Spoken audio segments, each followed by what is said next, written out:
Welcome back to the class. We are continuing our discussion of this essay titled Egalitarianism and the Social Sciences in India. This essay written by Professor Gopal Guru first appeared in EPW and later was made a part of the very popular book titled The Cracked Mirror, jointly authored by Professor Guru and Professor Sundar Saruke. So in the previous class, we looked into the very first section of this essay, where he foregrounds the necessity of egalitarianism as a principle in Indian social sciences, and then argues that the visible lack of theory or falling standards also needs to be looked into from this particular practice of very highly unequal or non-egalitarian structure of Indian social sciences. So we are continuing with this essay. Now the next section, social context of influential hierarchies. Very important and very insightful arguments. So now any discourse including social sciences emerges within a specific material and social context. In other words, it is a material context which appropriate conditions that shape reflective abilities among individuals or groups. What was the material context that would have prompted Dalits to go for experimentation, innovation, and imagination? Okay, so now he's looking into this argument that some groups have an innate endowment to reflect. Okay, so they can understand, for example, they can understand mathematics better, or they have been in the field of theory making or in the field of education for generations, for over a period of century, and hence they are better endowed to continue that legacy. Okay, so this is a very problematic argument, but it's a very popular argument among various things, various groups. So Guru is kind of arguing that every such kind of endowment, okay, every such kind of innate abilities must have a social context. Unless you say believe in kind of biological superiority of certain caste groups or certain race groups, which have absolutely no social, which there's no absolutely no scientific basis for that. So what was the material context that would have prompted Dalits to go for experimentation, innovation, and imagination? Skilled occupations do facilitate a certain degree of innovation among their members. So he's talking about how different skills, people who are involved in different skilled occupations, for example, say carpentry or blacksmithy or masonry or other kind of work, where they have to use their skills and tools in a more imaginative manner, may have a kind of a social context that might further improve their imaginative skills. So that is the argument here. The progressively transforming labor processes unfold umpteen opportunities for reflexive capabilities. The intellectual history of the West is a proof enough in this regard. In India, social groups, particularly the artisan caste, who were forced, if not privileged, to handle labor process with the innovation, could produce innovative knowledge system. But certain groups like Dalits, who did not form the part of the organic labor process, ultimately failed to develop an intellectual capacity to reflect. So this is a very important argument, that if you look into the traditional occupations of Dalits, okay, for centuries, either they were working as agricultural laborers, okay, landless laborers who do only physical work, and in many places they were the slaves, they were the slave caste who were sold and bought en masse and then disposed of, or they were forced to do the kind of a menial jobs including that of scavenging, that of removing the carcasses of the dead animals, or doing some other kind of extremely menial jobs. So these jobs, according to Guru, do not provide them the context to improvise, to improve their abilities to reflect, theorize, and then create better knowledge systems. Generations after generations, they were pushed into occupations that were completely devoid of any possibility of innovation and imagination. Okay, and you know that, for example, a caste like Bhangis in northern part in Rajasthan and in Haryana, in other places, their only job for past several centuries has been to carry human excreta on their head, collected from the upper caste households, carry it and then dispose it off. Now this particular job involves no imagination, and it is such a disgusting job in their everyday life. So that social context is something so central in preventing somebody's imaginative abilities to flourish and then fructify. Yeah. Until the arrival of modernity in India, particularly with independence, Dalits are not included in the differentiated spheres of production that offers the context of imagination. In other words, ghettoization into inferiorized manual spheres, reflecting the closed character of society, resulted in loss of the confidence that is so important in developing the theoretical potential of social sciences. Very, very important aspect. Okay, very, very important aspect. How historically, maybe till some say 50 or 100 years back, okay, how for several centuries this large section of population were tied to some of the most routine, dehumanizing jobs. In the Indian context, these occupations were alienating and humiliating and stalled any possibility of imagination or innovation within Dalit communities. Thus, before independence, the Dalits lacked the context and condition, differentiated spheres of production, both intellectual and material, and destigmatized occupations are necessary for acquiring intellectual caliber and confidence. After independence, labor process did offer differentiated spheres for Dalits. After independence, the kind of a rigidity in terms of traditional occupations became more relaxed. Okay, castes were able to move beyond their traditional occupations and then venture into other opportunities. But they did not create sufficient conditions that made reflectivity possible. That is another observation that he makes. We shall discuss this point in greater detail later. Suffice to say that the lack of conditions that stalled the growth of any reflective faculty among Dalits. Dalits who may have had reflective capacities but could not develop them. They were denied and conditions that are necessary for the development of reflective faculties. They were denied the conditions that are necessary for the development of reflective faculties, and he highlights the notion of freedom as a very important condition that requires you to develop the ability to reflect. Okay, so this freedom is not only the notion of individual freedom, but freedom from fear, freedom from hunger, freedom from physical insecurities, okay, freedom from anxieties about tomorrow. No, if a person or a community or a group of people are constantly haunted by the insecurities of tomorrow, okay, the whole question of how do you fill the stomachs of your family, or you are constantly afraid of your physical security, okay, or your physical security about your shelter, about your clothing, about your food, then that kind of a base life, okay, that kind of a very base and basic life would prevent you from developing more fine features, fine characteristics, reflective abilities, and your scholarly pursuits. You would be more bogged down by the vagaries of nature, vagaries of your life. So this whole section he is talking about how freedom of various sense is something important. Ultimately, it is in those with economic security who can pursue philosophy and theory in the formal sense of the terms, which is something very important.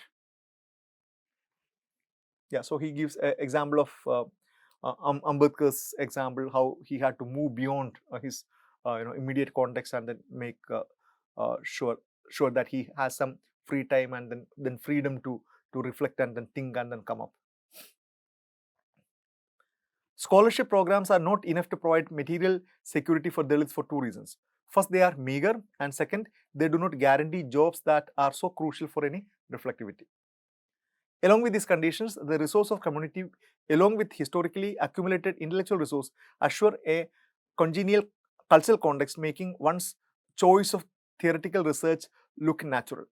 Okay, so if you compare this with another group of people coming from more privileged background, okay, from families of learned people, families of educationists, families of highly cultured people, cultured in inverted comma people, then for them investing say 4 or 5 years in researching certain things is not a burden at all, because they are not expected to earn money and then support their family. On the contrary, the family would be supporting them. Okay, the family would give them an assurance that you don't have to worry about the family, or in turn family can support you sufficiently, so you have the free time, you have the all freedom and facilities to think and then work and then create some kind of a academically or intellectually rigorous material. Yeah, so members of the Toys-born caste are fortunate to enjoy these conditions both in India and abroad. The Dalits lack these community resources, which is very true. Then the hierarchical past survives in the cultural present. Okay, these are historical reasons that gave structural advantage to top of the Toys-born, TTB, which is a section of upper layer of the social hierarchy in India, in consolidating its privileged position in doing theory. Historically accumulated cultural inequalities seem to have reinforced Dalit epistemological closure. This in effect left the realm of reflectivity entirely free for the TTB. Such closure has its sanction in Manu's thinking. The Shudras, according to Manu, are born from the leg and hence are deficient in terms of the capacity to think. Manu's code denied Dalits and women access to formal education, which is necessary to achieve the capacity to speak in an abstract universal language.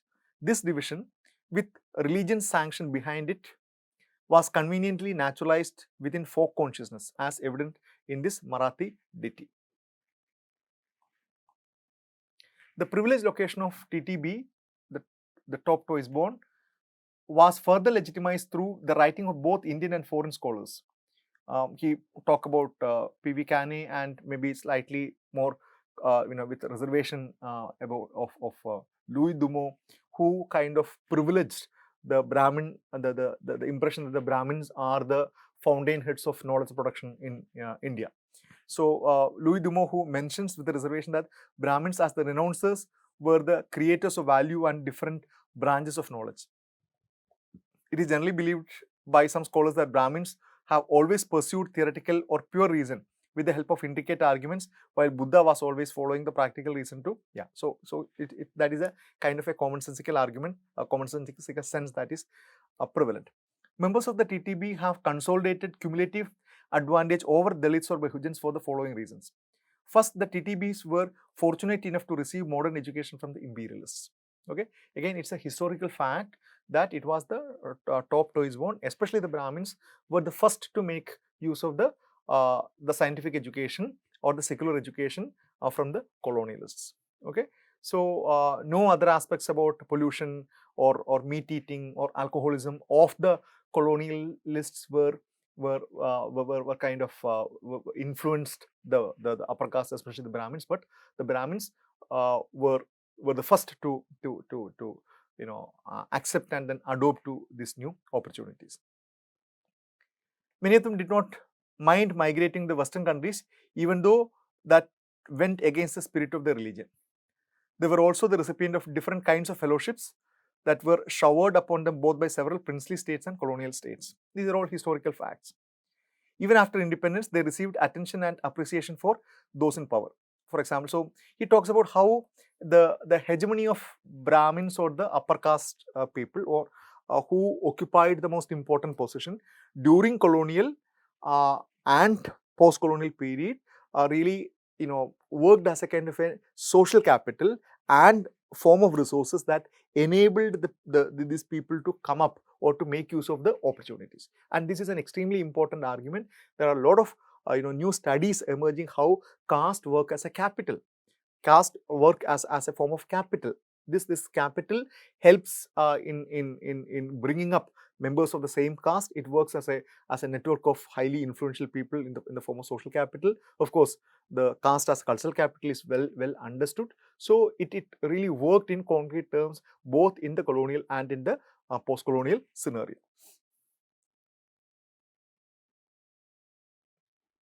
Yeah, so how he's talking about how in recent times there are some initiatives to provide scholarships and other things to the people from disadvantaged groups, but otherwise it was mostly monopolized by the already privileged groups.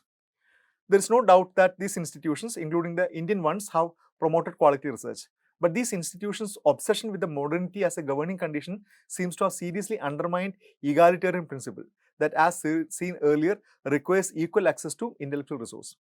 Many scholars who have managed to become party of a globally operating academic network latch onto every new opportunity. So, he says, these are all, important observations. I'm not going through them in detail, but about how in terms of concrete policies, okay, how Indian institutions were not much concerned about ensuring an egalitarian level playing field in its substance, okay, because for a long time, institutions like IITs and IIMs were outside the purview of reservation, and this OBC reservation came much later, okay. And till then, till say till late 70s, these IITs and IITs and almost every educational institutions were supposedly free, supposedly open, which in turn resulted that most of the students who are able to enroll them are always already from the already privileged upper class and upper caste positions. So these institutions, while they were preoccupied with the question of merit, preoccupied with the questions of academic excellence, were completely oblivious to the question of inclusivity, completely oblivious to the question of social justice, completely oblivious to the question of egalitarianism. Okay, and so this section is completely about that, how even IITs and then the UGC and ICSSR have had a very limited role in doing that. In any case, Dalits are the latecomers of such opportunities. They were excluded from the benefits. Yeah, so it's an institutional analysis of the higher education system in India. In the absence of such opportunities, the only alternative that is available to Dalits, Adivasis, OBCs is to approach central bodies such as the University Grant Commission and the ICSSR for help. It would be interesting to know how many tribals and Dalits have been beneficiaries of various national and international fellowship programs. So, he's looking into that, which again presents a very dismal picture that in spite of state initiatives, the number of students who are enrolled into some of these important places are highly insufficient. On the other hand, there's a constant flow of opportunities to the TTBs.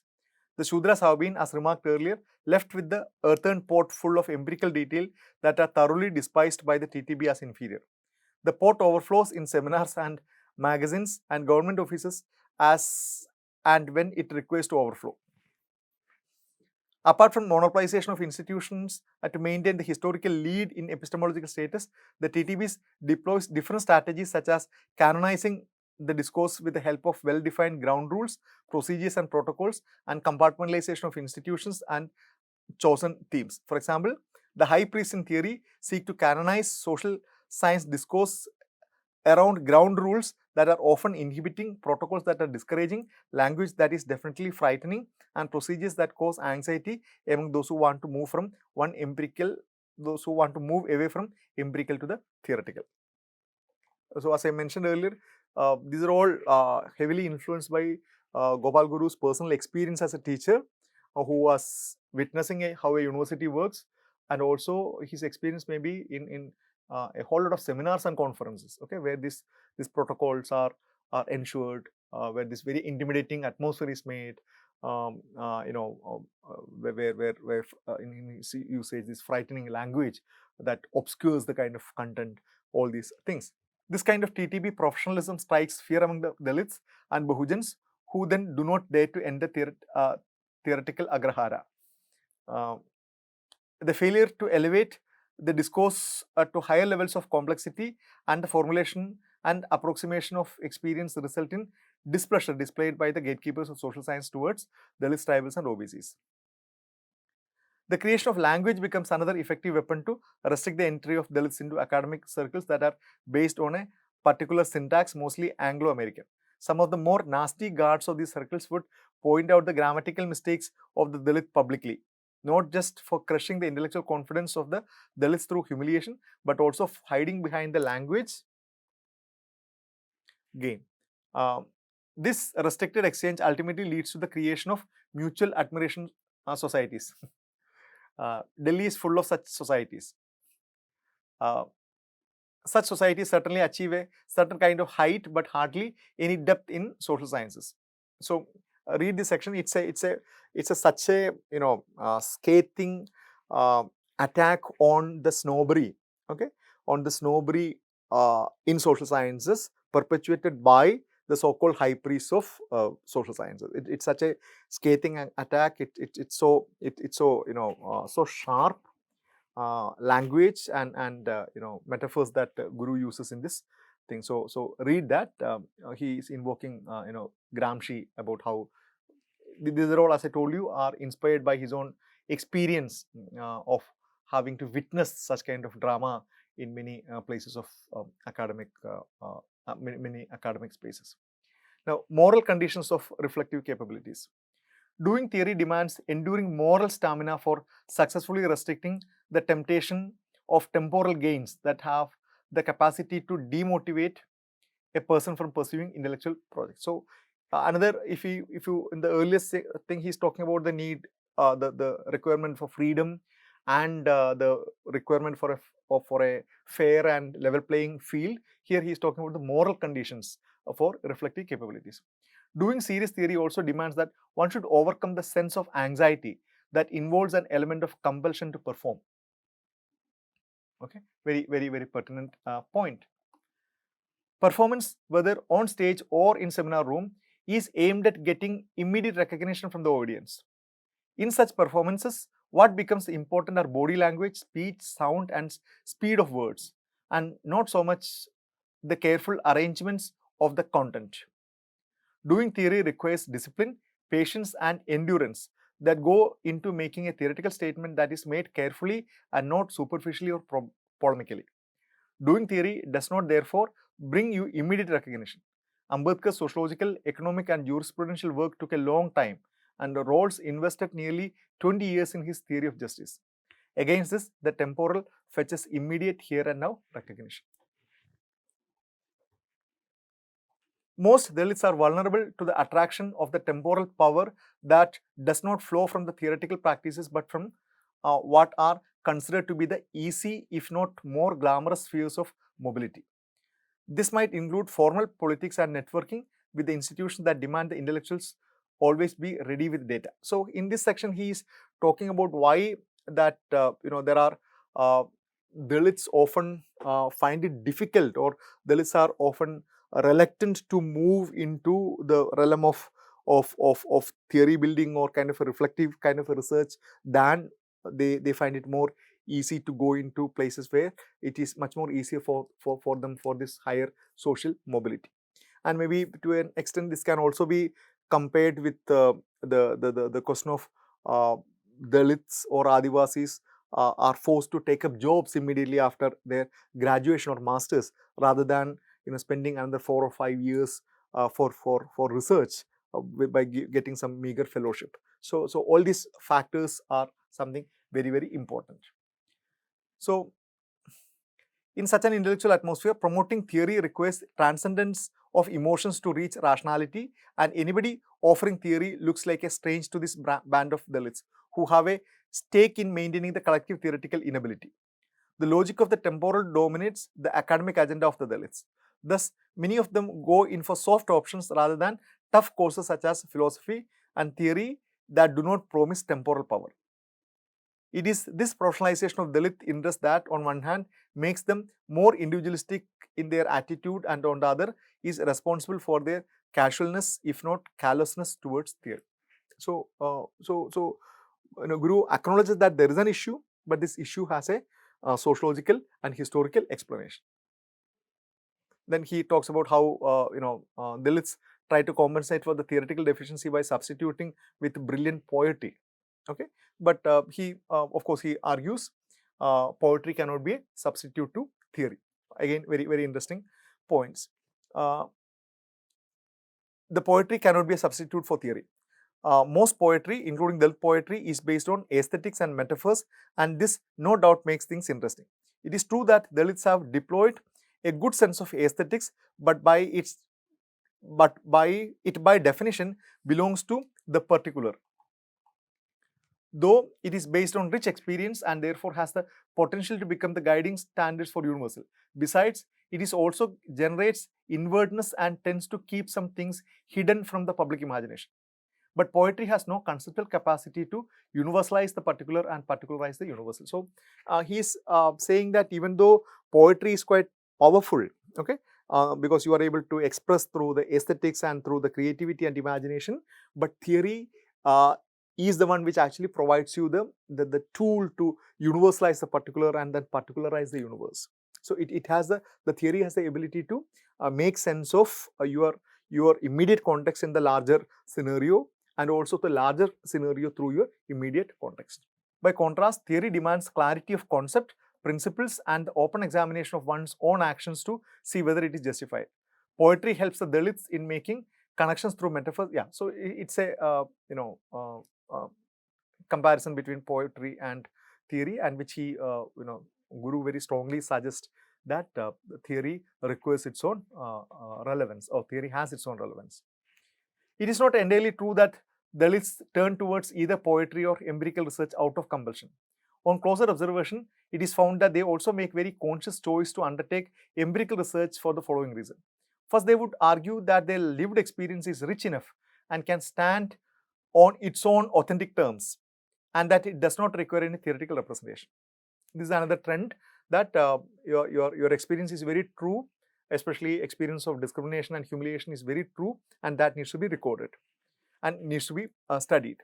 Experience from them is sufficient condition for organizing their thought and action and for ignition of everyday experience into resistance.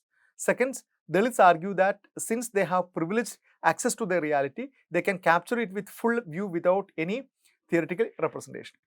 Okay. This claim is obviously based on ontological blindness. Now, so these are the kind of third, in defense of empiricism. Some of the Dalits still argue that doing theory is undesirable because it makes a person intellectually arrogant, egoistic, and socially alienated, if not irrelevant. So these are some of the responses that Guru must have gleaned from the Dalit scholars who argue, who have a very kind of negative position towards theory building. But Gopal Guru's position is very clear. Dalits need theory. Dalits needs to invest in theory. Now, this is the point that he argues. Dalits need theory as a social necessity. It is argued here that the moving away from the empirical mode to the theoretical one has become a social necessity for Dalits, Adivasis, and OBCs. It has become a social necessity for the following reasons. First, theory is a social necessity for them to confront the reverse Orientalism that treats Dalit tribals and OBCs as inferior empirical self and TTB as the superior theoretical self. Okay, as we mentioned, just like the white Europeans going to remote places, coming to India, go to tribal areas, go to Africa, go to West Indies, go to the Caribbeans, and then study the tribals and then present. Okay, this is how they think, this is how they look.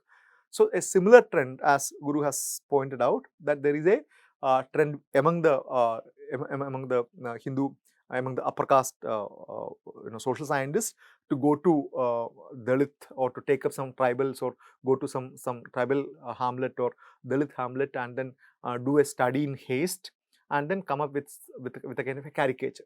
Okay, very floppy, very slippery theorization, very rudimentary theorization, very problematic assumptions and then arguments. So first theory is a social necessity. Yeah. So thus the description of the body language of the Dalits and the OBC becomes an erotic need for the cultural and political satisfaction of TTB, because they are objectified. Okay, they are seen as an object, and so they are described.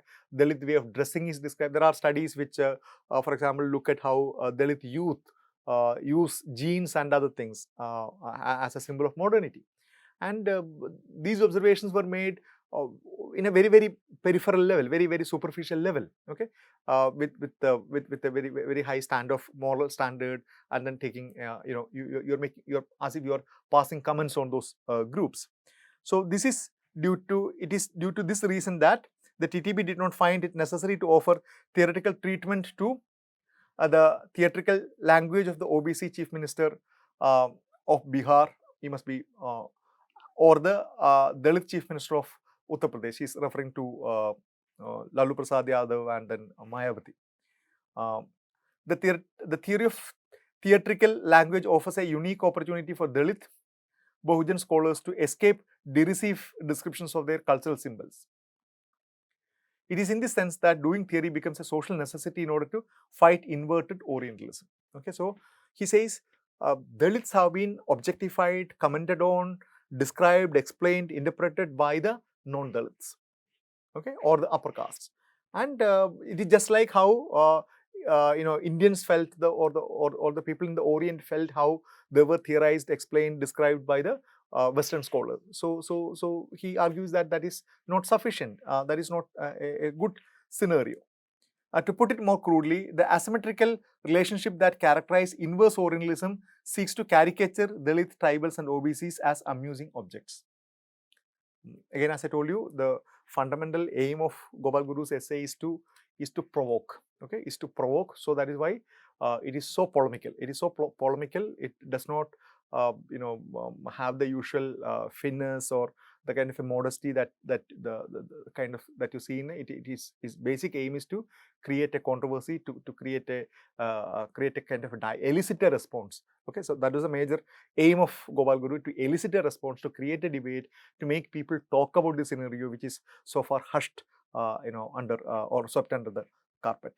Dalits have been portrayed as amusing objects in several studies that were initiated by UGC and ICSR on Dalits and tribals, and now women through separate study centers. These studies of Dalits and tribal communities seeks to museumize the latter as amusing objects. In view of the complete lack of theoretical interventions from Dalit and Bahujan scholars, some non-Dalit messiah have offered to represent Dalits or Bahujans theoretically. Okay, so this is another point that he brings in. They claim to fight the reverse Orientalism on behalf of Dalits look attractive. It is argued by TTB that they need to intervene in Dalit situations at the theoretical level only to restore voice and visibility to Dalits and ultimately advance Dalit epistemological cause. Okay, but this also ends up producing reverse Orientalism in a very subtle way. So he is even critical of non-Dalit scholars who openly declare commitment to the Dalit cause.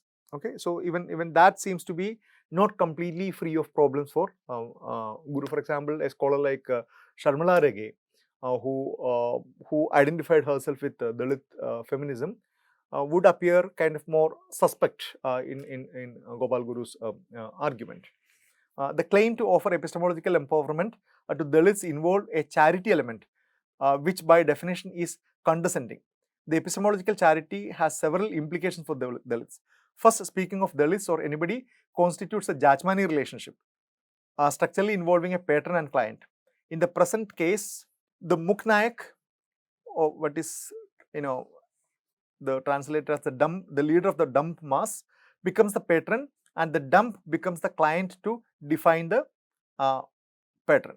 The patron, in very ironical sense, tend to reproduce the Brahminical mechanism of first controlling knowledge resources and then pouring them into the empty cupped palms of Dalits. It happens in the same humiliating way. The TTB still pours water into the hands of the thirsty Dalits. This relationship makes the Muknayak intellectually indispensable and the dump almost crawled before such messiahs for rhetorical appreciation and designated empowerment rather than real theoretical elevation. So he's talking about how even the people who have a kind of sympathy with the Dalit cause must be seen with more caution. The Jajmani relationship also has another implication for the Dalits. The representation tends to undervalue or underplay the discursive capacity of such groups who, in favorable hermeneutic conditions, can develop an epistemic stamina. Okay, so the very prevalence of these people who are from within the community also have the adverse effect of preventing others from developing more organically rich kind of perspectives and ideas. But the Muknayaks make a very smart move, prompting the dump to throw up more interesting details so that the former can use these details for either grand formulations of a liberal mode or the postmodernist deconstruction. This by implication restricts the Dalits to empirical and pushes them into frozen essentialist trap. The postmodernist construction of Dalits remain blind to the hegemonic politics that would feel happy to celebrate such a construction, as it replaces the need to make connections between several local experiences that belong to the same logical class of collective suffering and exploitation. So this mere celebration of differences, as we have been saying, is what is kind of being fulfilled by this group of intellectuals, and not a genuine interest to help the Dalits to radically question these systems and structures of oppression and inequality. Thirdly, from the epistemological enthusiasm of the non-Dalits also suffer from another and rather serious malady. This intellectual representation remains epistemologically posterior. Okay, this is again a very interesting thing which Saruke takes it up in the coming class. That is to say, the discovery of the Dalit epistemological standpoint fails to explain who has arrived, whether the object Dalit or the subject, that is the Muknaics. This question becomes absolutely important because such claims have been sustained on the basis of throwing up completely new conceptual landscape from the Dalit experience. This inability to either recover or throw up alternative concept happens because these scholars choose to theorize Dalit experience while standing outside the Dalit experience. Okay, this representation thus remains epistemologically posterior. So, his argument again is a very contentious, debatable argument that somebody who does not actually experience the Dalit life will always have a posterior position with respect to the Dalit experience. They will be always outside and then beyond that, not a part to that. They will be always having a kind of a posterior position. In views of the posterior epistemology, its standpoint remains a mere assertion that feeds on the critique of the mainstream Marxist or feminist framework.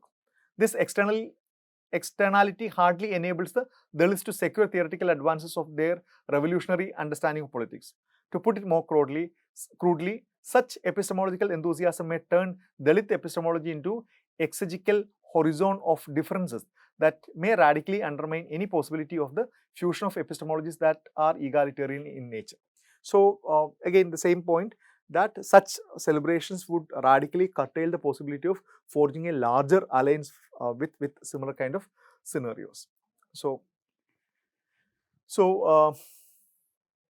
Yeah, this is about how Dalits and then Marxist theory has this kind of a tension. Now, Dalits need theory as inner necessity. That's a kind of a concluding section which he talks about. There seems to be different factors that become the preconditions for the realization of this inner necessity.